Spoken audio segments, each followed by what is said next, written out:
আগামী বছর প্রথম দিকে নির্বাচনের দাবি জানালেন জামায়াতের আমির ডাক্তার শফিকুর রহমান। একই সাথে বললেন, দেরিতে নির্বাচন জটিলতা তৈরি করে, তবে যেন তেনভাবে আয়োজনও কাম্য নয়।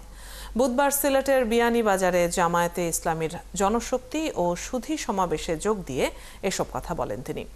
ডাক্তার শফিকুর বলেন, দেশকে শৃঙ্খলায় আনতে হলে অবশ্যই একটা কার্যকর নির্বাচন দরকার, আর সেটা হতে হবে আগামী বছরের প্রথম দিকে। কিন্তু অতীতের মতো বস্তা পচা নির্বাচন করা যাবে না।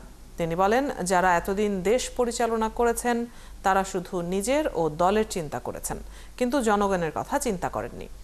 কিন্তু এবারের নির্বাচন অবশ্যই স্বচ্ছ ও নিরপেক্ষ হতে হবে। দেশকে সুশৃঙ্খল অবস্থায় আনতে হলে আমাদের একটা কার্যকর নির্বাচন লাগবে। সেই নির্বাচনটা আমরা আশা করছি আগামী বছরের প্রথম দিকে ইনশাল্লাহ অনুষ্ঠিত হবে।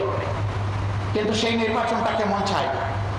আমাদের স্পষ্ট বক্তব্য, অতীতের বস্তা পচায় ধারায় নতুন কোনো নির্বাচন চাই না, এবং এমন কোনো নির্বাচন আমরা মেনেও নেব না। সমতল মাঠ নিশ্চিত করতে হবে, প্রশাসনকে নিরপেক্ষ করতে হবে, কোনো মাস্তানতন্ত্র চলবে না, কালো টাকার খেলা মানব না। এগুলো নিশ্চিত করে আগামী বছরের প্রথম অংশে নির্বাচন দিতে হবে। নির্বাচন বিলম্বিত হলে কিছু জটিলতা সৃষ্টি হবে, বুঝ আমাদের আছে, কিন্তু আমরা কোনো প্রিমেচিওর ডেলিভারি চাচ্ছি না।